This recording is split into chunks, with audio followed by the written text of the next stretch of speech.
Welcome back to today's session. In the previous session, we learned what is network analysis and we saw how to construct a network diagram given a table with activity and its predecessors, right? I told you that in the today's session, I would be dealing with another uh, type of problem or a problem given in a different way, right? So this I call it as problem type 2. Here the problem is given as a precedent statement. So no table is given to us, but here the problem is given in form of a statement. So using this statement, the problem is to be converted to the standard type. What do you mean by standard type? The standard type is the type 1 that we had in the previous session. The standard type is in which the table with the activity and its predecessor is shown. So in the previous type of problem, what we did was the table was given. Using that, we constructed the network. In today's type of problem, we have one more additional step to do. So the precedent statement is given. Using that, we need to construct the table. Then from the table, we are supposed to construct the network diagram. Okay? Then using this table, the network diagram can be constructed for the given problem. Okay? Hope you have understood. So we'll take one problem now. So the problem given is A less than C D, right? A less than C D, sorry, this is not less than, this is actually comma, typing mistake. A less than C D and I. So what does this mean? This means to say A is the predecessor for the activity C, D and I, right? When I say A less than, that means to say A appears before C, D and I. So first, before solving the statement, what I am supposed to do is look at how many nodes are actually, or how many activities are actually used. A, B, C, D, then E, F, G, H, I, J, K. So we find alphabets starting from A to K. So now in the table, first I will write activities as A, B, C, D, E, F, G, H, I, J and K. Once I have done that, now I start writing the predecessors. I'll start writing the predecessors for the activities in the table looking at the statement. So this is A less than C, D, I. So for C, predecessor is A, for D, predecessor is A, for I, predecessor is A. Okay? So these three are done. Next, B less than G, F. So for G and F, B is a predecessor. So I write B. Next, D less than G, F.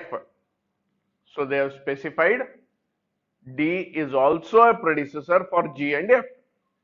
So for G and F, along with B, I write D also. Then F less than H and K.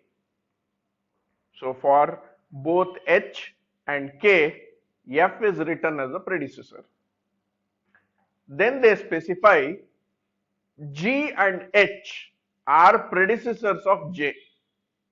So for J, G and H is a predecessor. Then I, J, K is less than E. So I, J, K is the predecessor for E. So all the predecessor, whatever was given in the statement, we have written, and we see that for A and B, we don't find a statement. That means to say both A and B don't have predecessors. So I put a dash here, right? So from this statement, I have constructed the table. So once the table is constructed, you know how to solve the problem. A and B don't have predecessors. So two activities A and B from the start event. Then C, D and I start with A. So C, D and I will put later. Okay. These are all starting with A. Then F and G is starting with B and D. So B and D are combined here. So from that G and F start, done. Next H starts from F. Because we have observed that G and H has to combine, H will go terminate in the event where G also terminates. Okay. So is it clear? Right. Next, after that, J starts from G and H. K starts from F. We know that J, K and I have to combine to give rise to E. So now I will draw I. So from A, I will bring an I and merge it with J and K. So now I, J, K, all the three are merged into single event. Now from this, an event, for an activity, E has to start, right? So I will draw one line from I, J, K to the terminal event. Isn't it simple? What next? After the network is constructed, what next? Node numbering. So this will be node number 1. Next, obviously this will be node number 2. After this, I remove the lines from here. So this becomes node number 3. So after removing lines from 3, this becomes node number 4. After removing lines from node number 4, this becomes node number 5. So after removing lines from node number 5, this becomes node number 6. After removing this line from 6, this becomes node number 7. Isn't it simple? So your network diagram is constructed. So shall we have a look at one more problem of the same type? Okay. Problem 2. It says A is the predecessor of D and I. Oh, sorry, before that, I am supposed to make a note of all the alphabets. A, B, C, D, E, F, G, H, I, J, K. That's it, right? Yeah. So activities are A, B, C, D, E, F, G, H, I, J, K. So now construct the table. A is the predecessor of D and I. So for D I put A, for I also I put A. Then B is the predecessor for G and F. For G and F, B is the predecessor. D is the predecessor for G and F. So D is also the predecessor for G and F. Then C less than E. So C is the predecessor for E. E less than HK. So for H and K, E is a predecessor. F less than HK. So F is also a predecessor for H and K. Then GH less than J. So for J, G and H combined is a predecessor. So all the statements are evaluated, but we don't find predecessor for A, B and C. So A, B, C don't have predecessors. Okay. So start off with solving the problem. So A, B, C don't have predecessors. Three activities start from the start event. Then from A, D starts. I am bringing it up to B because B and D have to combine to give rise to F and G. So F and G comes from B and D.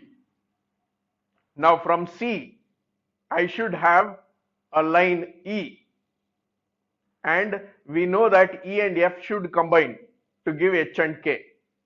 So E merges with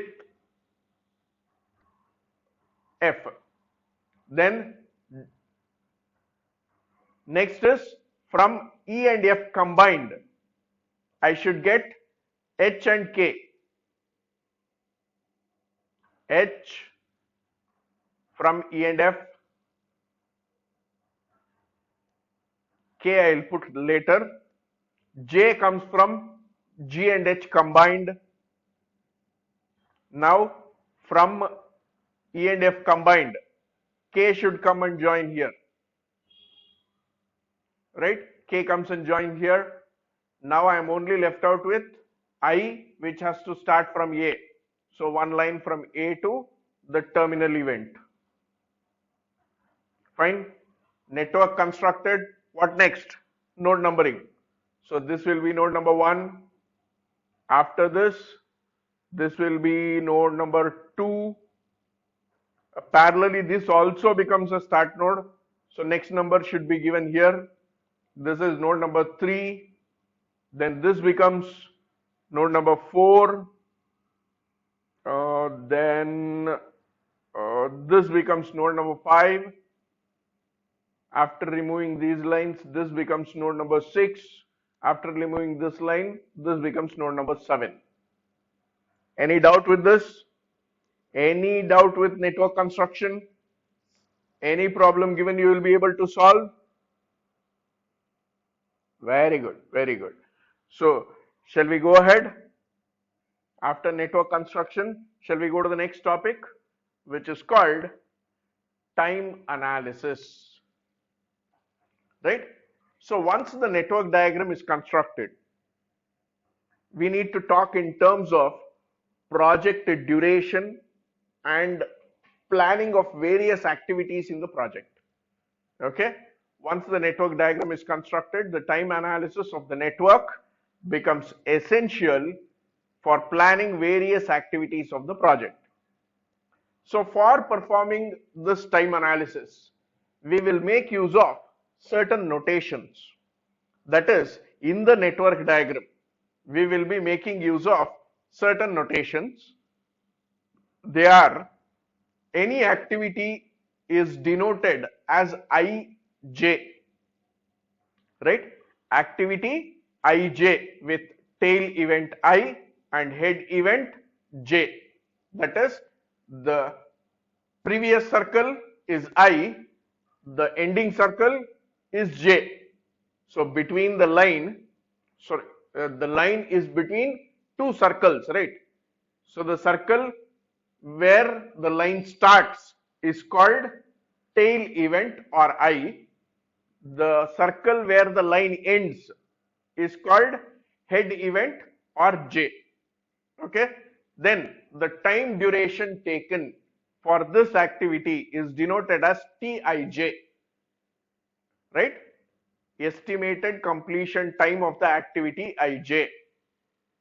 Then Es, it is the earliest start time of the activity ij. How early you can start a particular activity is denoted by es. Then ef, earliest finish time of an activity ij.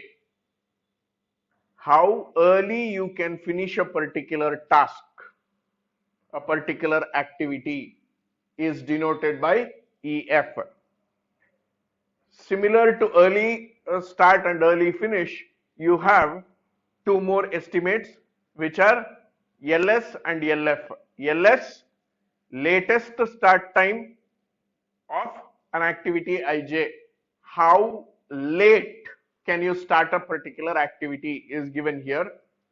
Then lf, how late you can finish an activity ij is denoted by lf. Okay, hope the notations are easily rememberable. ij represents activity, tij represents the time duration of the activity, then es represents early start time, ef represents early finish time, ls denotes latest start time, lf denotes latest finish time. Okay, next, in time analysis, uh, to identify the critical path of a particular project, right? The planning of the project in such a way that it is completed as quickly as possible, we need to identify the critical path, all the important activities of a particular project which actually decides the total duration of the project. They are called the critical path, right? So for identifying the critical path, we perform estimation of time for each activity in forward pass and backward pass. That is, we try to estimate the total project duration from the start event to the end event, and then in the reverse order, from the end event to the start event, I try to reduce the time and check, right? In simple terms, if at all you want to understand it very easily, in the forward direction, I find out all the early start and early finish times. Early time estimates are done in the forward direction, and in the backward direction, I will calculate all the latest possible start and finish times. So all ES and EF is computed in the forward pass, all LF and LS is calculated in the backward pass. Understood? So forward pass, calculate the earliest dates to which activities may commence and the project completes. Backward pass, calculate the latest start dates for the activities, and by the end of forward and backward pass, we will be able to arrive at the critical path. Okay? So now we will try to understand the forward pass and backward pass computations. So forward pass begins at the starting event, that is the first circle of your network diagram, and from there we work forward. In the forward direction we move, and we assume the starting time of the project for the first event to be 0. For the first circle, we assume the start time to be 0, because any project duration computation, we start with an assumption that the project starts at time 0. Okay? Next, earlier start time computation rules. If an activity has a single immediate predecessor, its early start time equals or is the same as the early finish time of the predecessor. So if at all I consider an activity I to j, so the early start time of uh, at I is known, and to that I will add the time duration or Tij to know the early finish time, right? The early finish time of the activity. Any doubt? For an activity Ij, early start time represents the early estimate at the first circle. So to that I add Tij so that I get the early estimate at the ending circle, the circle where the line ends. So that is an early finish estimate. So that early finish estimate itself is considered as the early start estimate for the next activity. For the continuation activity, I will consider that as the early start time. Okay. So if an activity has multiple immediate predecessors, if two lines are coming into a circle, then whose finish time should I take as my start time here? Let me say two activities are there which has to be completed before you start a new activity.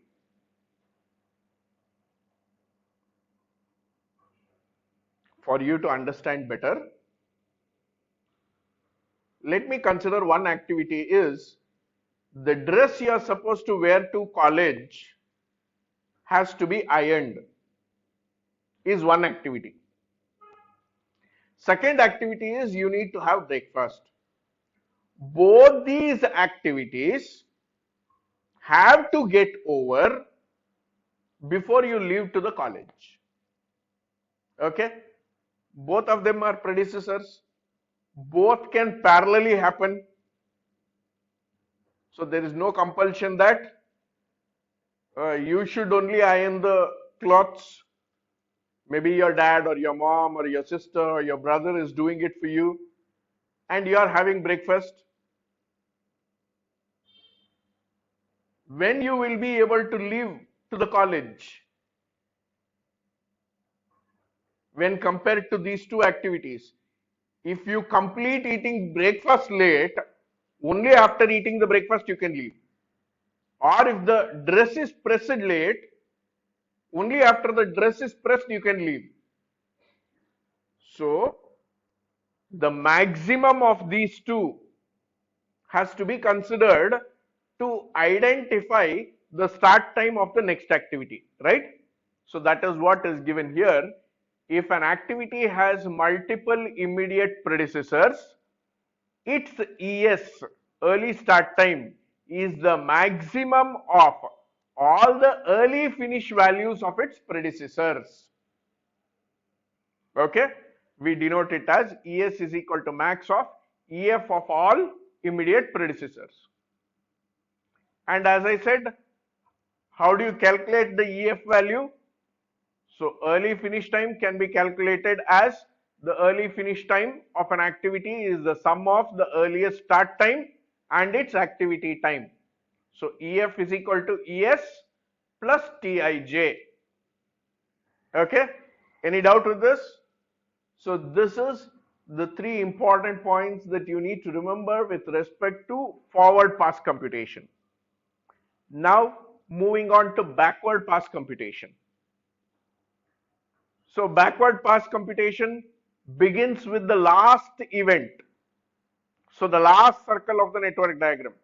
And from there we start moving backwards.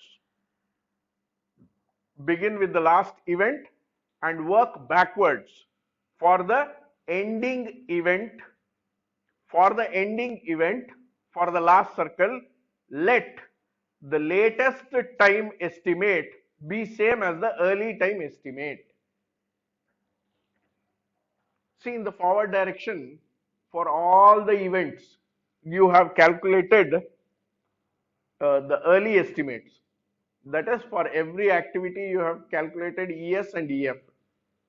So even for the last circle you have calculated the EF. So I will assume the final EF value itself as the LF value for that particular event, right? Like we assumed 0 to be the value, initial value for ES for the first circle. Similarly, for the last circle, LF is same as EF. Okay, right. Now, latest finish time is computed based on the rules. If any activity, if an activity is an immediate predecessor for just a single activity, its latest finish equals the latest start of the activity that immediately follows it. So earlier, using ES, you calculated EF.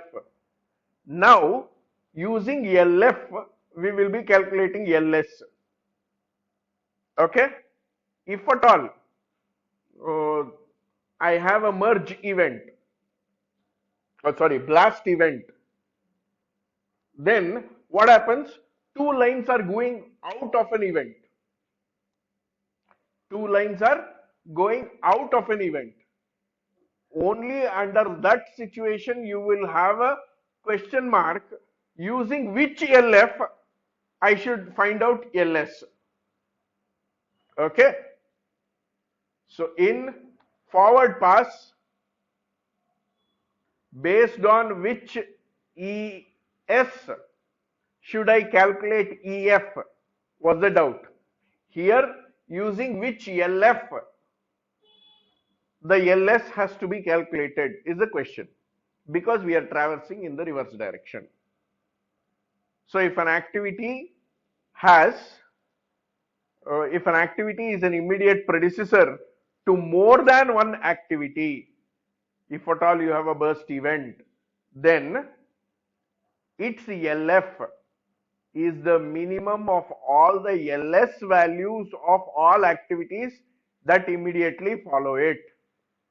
See, in the forward pass, we picked the maximum. In the backward pass, obviously it's the reverse. The minimum has to be considered. That is what we have written here. LF is equal to min of all LS. Okay? Then how do we calculate LS using LF? So the latest start time of an activity is the difference of the latest finish time and its activity time. That is, LS is equal to LF minus Tij.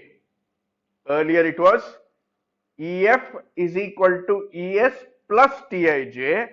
In the reverse order, that is in the backward pass, it will be LS is equal to LF minus Tij. See, these simple formulae you should remember. Okay, that is why I am doing it today.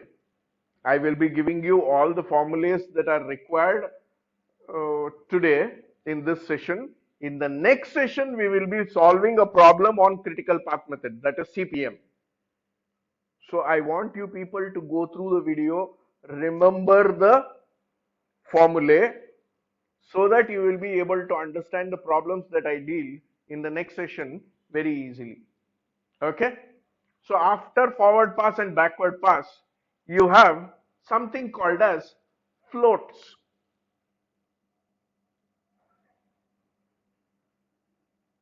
Float. What is a float? There are many activities where the maximum time available to finish the activity is more than the time required to complete the activity. Sir, iದೇನೋ ನೀವು ಹೇಳಿದ ಅಂಡರ್ಸ್ಟ್ಯಾಂಡೇ ಆಗಲಿಲ್ಲ sir ಅಂತಂದ್ರೆ the concept is very simple. ನೋಡಪ್ಪ, ಯಾವುದೇ ಒಂದು ಆಕ್ಟಿವಿಟಿಗೆ what we are doing here, the early start time and the late start time ಅಂತ ಎರಡು estimate ತಗೊಂಡಿದೀವಲ್ಲೇನಪ್ಪ. ಅಂದ್ರೆ early ಸ್ಟಾರ್ಟ್ ಮಾಡಿದ್ರೆ ಯಾವಾಗ ಸ್ಟಾರ್ಟ್ ಮಾಡ್ಬೋದು? ಮೇ ಬಿ ಡೇ 3 ಗೆ ಸ್ಟಾರ್ಟ್ ಮಾಡ್ಬೋದು. ಲೇಟೆಸ್ಟ್ ಯಾವಾಗ ಸ್ಟಾರ್ಟ್ ಮಾಡ್ಬೋದು? ಲೆಟ್ ಮೀ ಸೇ ಡೇ 5 ಸ್ಟಾರ್ಟ್ ಮಾಡ್ಬೋದು ಅಂತ ಇಟ್ಕೊಳ್ಳಿ. ಸೊ ಈ ಮಧ್ಯ ಡ್ಯೂರೇಷನ್ ಇದೆಯಲ್ಲ, ಡೇ 3 ಇಂದ ಡೇ 5, ಈ ಡಿಫರೆನ್ಸ್ ನಾನು ಫ್ಲೋಟ್ ಅಂತ ಕರಿತೀನಿ. So the difference between the two times is known as the float available for the activity. Okay, understood? So in float you have three different types of float. The first one is called total float, second one is called the free float, and the third one is called independent float. We will try to understand all the three floats here. So coming to the first one, called total float. Total float, it is the spare time available when all preceding activities occur at earliest possible times and all succeeding activities, sorry illondu I kaladhogbitide, all succeeding activities occur at latest possible times. ಅಂದ್ರೆ ಎಲ್ಲ preceding activities early time ನಲ್ಲಿ finish ಆಗಿ ಹೋಗ್ತಾ ಇದೆ and succeeding activities late times ನಲ್ಲಿ finish ಆಗ್ತಾ ಇದೆ. ಈ ಮಧ್ಯದಲ್ಲಿ ಗ್ಯಾಪ್ ಇದೆಯಲ್ಲ, ಇದನ್ನ ನಾವು ಟೋಟಲ್ ಫ್ಲೋಟ್ ಅಂತ ಕರಿತೀವಿ. Okay, so how do you calculate it? We have two different ways in which the formula can be viewed at. The first view says it can be considered as latest start time minus early start time. ಇಲ್ಲ sir ನಾವು start ಇಂದ estimate ಮಾಡಲ್ಲ, finish ಅಲ್ಲಿ estimate ಮಾಡ್ತೀವಿ ಅಂದ್ರೆ okay, LF minus EF, latest finish time minus early finish time. Okay, but another perspective, another view of this total float can be written as LJ minus EI minus TIJ. ಅಂದ್ರೆ ಒಂದು activity IJ ಅಂತ ತಗೊಂಡ್ರೆ first circle is I, second circle is J. So second circle in latest time estimate minus first circle in time estimate minus the duration of that activity. That is LJ minus EI minus TIJ. Okay, this is called total float. Next is free float. Free float is the time available when all preceding activities occur at the earliest possible time and all succeeding activities also occur at the earliest possible times. So two perspectives, as I said earlier, free float can be seen as total float minus head event slack. ಇದನ್ನ ನಾವು ಸುಮ್ಮನೆ interpretation ಗೋಸ್ಕರ consider ಮಾಡೋದು. Computation ಅಲ್ಲಿ ನಾವು second formula ಕೊಟ್ಟಿದ್ದೀನಲ್ಲ, ಈ ಫಾರ್ಮುಲಾನೇ use ಮಾಡೋದು. So FF is equal to EJ minus EI minus TIJ. ಅಂದ್ರೆ ಒಂದು ಆಕ್ಟಿವಿಟಿ IJ ಅಂತ ತಗೊಂಡ್ರೆ first circle is I, second circle is J. So second circle in early estimate minus first circle in early estimate minus the duration of that activity. This is free float. Next, independent float. Independent float, it might be defined as the amount of time by which the start of an activity can be delayed without affecting the earliest start time of any successor activity, assuming that the preceding activity has finished at its latest finish time. The first perspective says independent float is free float minus tail event slack. Computation ನಾವು use ಮಾಡೋ formula ಏನು? IF is equal to EJ minus LI minus TIJ. If at all I consider an activity, the first circle is I, second circle is J, then the second circle early time estimate minus first circle late time estimate minus the duration of the activity will give you the independent float. Hope you have understood all the concepts that we require. Lastly, we will be looking at what is a critical activity and what is a critical path.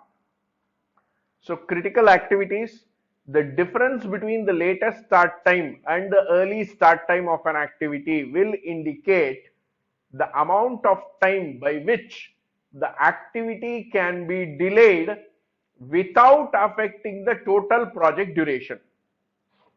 Right? The difference is usually called the total float. So the activities with zero total float, ಅಂದ್ರೆ total float increase ಆಗದೆ ಇರುವಂತದ್ದು ಅಥವಾ decrease ಆಗದೆ ಇರುವಂತದ್ದು, where the total float for certain activity remains zero ಅಂತ activities ನಾವು we call it as critical activities.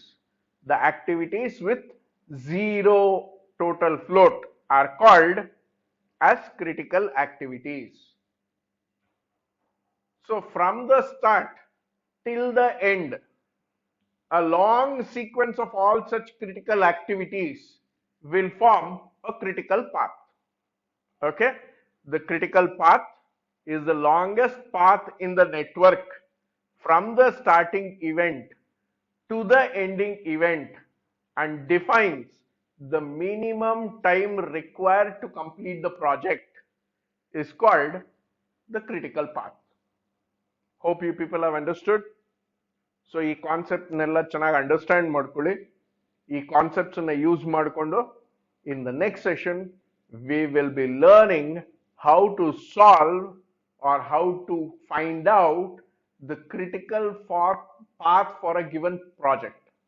So ಒಂದು project ಕೊಟ್ಟಿದ್ರೆ ಅದರ ನೆಟ್ವರ್ಕ್ ಡಯಾಗ್ರಾಮ್ ಕನ್ಸ್ಟ್ರಕ್ಟ್ ಮಾಡಿ, ಆ ನೆಟ್ವರ್ಕ್ ಡಯಾಗ್ರಾಮ್ ಯೂಸ್ ಮಾಡಿಕೊಂಡು early estimates, late estimates find out ಮಾಡಿ, ಅದರಿಂದ ಕ್ರಿಟಿಕಲ್ ಆಕ್ಟಿವಿಟೀಸ್ ನ ಐಡೆಂಟಿಫೈ ಮಾಡಿ, using those critical activities we will find a sequence called a critical path. So this is what we will be doing in the next session. So for that, whatever formulae that you have learned today are quite important. I expect you people to go through the formulae, write it down in one place and try to recall it or remember it, or maybe even write it twice or thrice so that it will be easy for you to remember and interpret the problems that we solve in the next session. Okay? Thank you for your patient listening. Till the next session, have a nice time. Enjoy. Thank you.